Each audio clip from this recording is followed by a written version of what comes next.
اب یہ مصیبت آج کل آ گئی ہے، یہ سوشل میڈیا ہر ایک کے ہاتھ میں کھلونا ہے اور موبائل کی شکل میں، اور اس میں ساری دنیا کی الا بلا اس میں جمع ہے۔ کچھ اچھی باتیں بھی ہوتی ہوں گی، لوگ اچھی باتوں کی نیت سے اس کو رکھ لیتے ہیں، نیت یہ ہو جاتی ہے کہ بھئی اچھی اچھی باتیں آئیں گی، سنیں گے، لیکن اس میں بلائیں اتنی ہیں، آفات اتنی ہیں کہ حد و حساب نہیں۔ اور جب آدمی عادی ہو جاتا ہے اس کا، تو اس کے نتیجے میں وہ جا کر کھائی میں گرتا ہی ہے ضرور۔ حرام چیز کو دیکھنے میں مبتلا ہو کر رہتا ہے۔ سب اپنے گریبان میں منہ ڈال کے دیکھو جن کے پاس یہ اس طرح کا موبائل ہے کہ جب اس کو بظاہر جائز کام میں استعمال کر رہے ہیں، لیکن جائز کام میں استعمال کرنے کے ساتھ وہ کہیں سے کہیں پہنچ گیا اور اس کے اندر انسان کی ایک نفس کی آمیزش ہو گئی، شیطان کا بہکاوا ہو گیا اور آدمی مبتلا ہو گیا۔ یہ کیسا فتنہ ہے، پہلے زمانے میں ہوتا تھا فحاشی یا فحاشی اریانی، اس کے لیے سینما گھر ہوا کرتے تھے۔ وہ سینما گھر میں جا کے آدمی ٹکٹ لے، لائن لگائے، ٹکٹ لے جا کے بیٹھے اور پھر سینما دیکھے۔ اب وہ سینما جو ہے وہ پہلے ٹی وی میں منتقل ہو گیا، گھر میں ہر گھر کے اندر پہنچ گیا، ٹی وی رکھا ہوا ہے۔ ٹی وی میں بھی یہ معاملہ ہے کہ ٹی وی جب آدمی دیکھتا ہے تو اور بھی لوگ موجود ہوتے ہیں ساتھ میں، تو کچھ حیا شرم آ جاتی ہے، لیکن اب تو یہ جیب میں پڑا ہوا ہے، تنہائی کا ساتھی ہے، اور اس تنہائی کے اندر نہ کوئی دیکھنے والا نہ کوئی سننے والا، اور آدمی اس کے اندر مبتلا ہو جاتا ہے، اعوذ باللہ۔ تو میرے بھائیوں،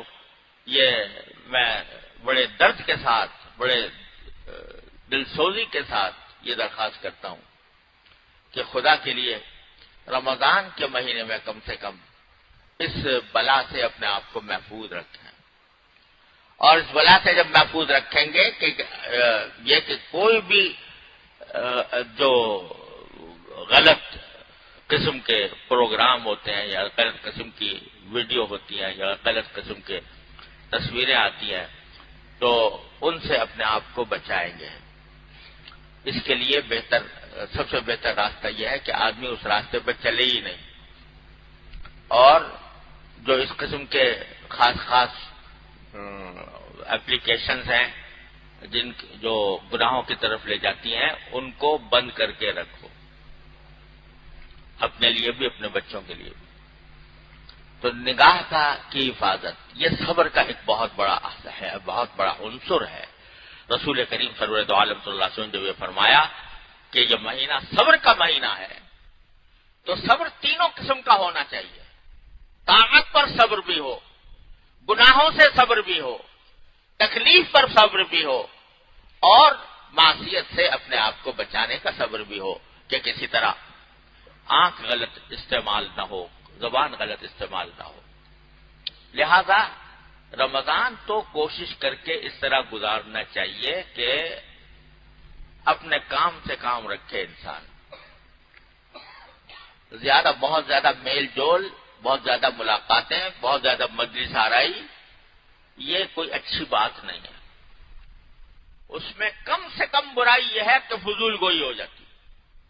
کم سے کم برائی یہ ہے کہ فضول گوئی ہو جاتی۔ ارے بھائی، وہی وقت رمضان کے مبارک لمحات اللہ کے ذکر میں خرچ ہو جاتے، تلاوت قرآن میں خرچ ہو جاتے، اور اللہ تعالیٰ کو یاد کرنے میں خرچ ہو جاتے، ان کو ہم نے فضول ضائع کر دیا، مجلسیں جمانے میں ہے۔ اللہ تعالیٰ میں ہماری مغفرت فرمائے، پتہ نہیں کتنے اوقات ہم ضائع کر چکے ہیں اور کرتے رہتے ہیں۔ تو کم سے کم خرابی یہ ہے کہ وقت کا ضائع ہونا، اور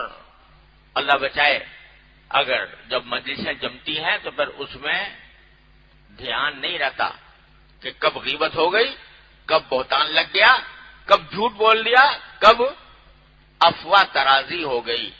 حدیث میں رسول کریم صلی اللہ علیہ وسلم کا یہ ارشاد مروی ہے کہ آپ نے فرمایا کہ انسان کا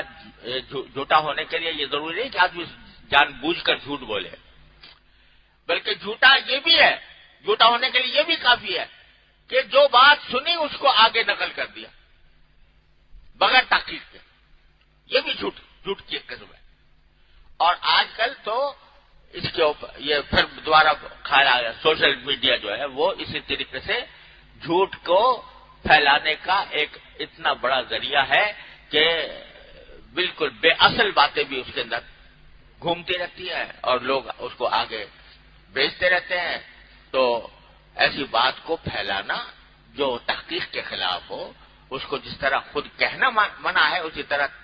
اس کو پھیلانا بھی منع ہے۔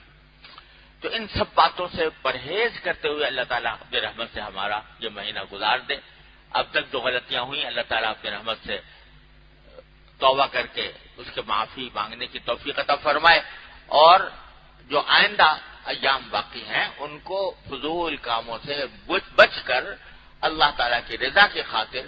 ان تینوں قسم کے صبر کرنے میں گزاریں۔ اللہ تبارک و تعالیٰ اس کی توفیق عطا فرمائے۔ تو دو خصوصیتیں حضور نے بیان فرمائی تھی صلی اللہ علیہ وسلم، ایک یہ صبر کا مہینہ ہے، دوسرا غمخواری ہمدردی کا مہینہ ہے۔ ابھی ایک ہی میں بات آج وقت ختم ہو گیا، اللہ تعالیٰ نے زندگی عطا فرمائی تو اگلے مہینے میں اس کے بارے میں کچھ عرض کروں گا انشاءاللہ۔ اور اس میں ارادہ یہ بھی ہے کہ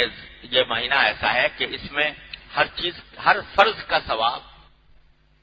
ہر عمل کا ثواب 70 گنا بڑھ جاتا۔ تو اکثر لوگ زکاتیں بھی اس میں نکالتے ہیں،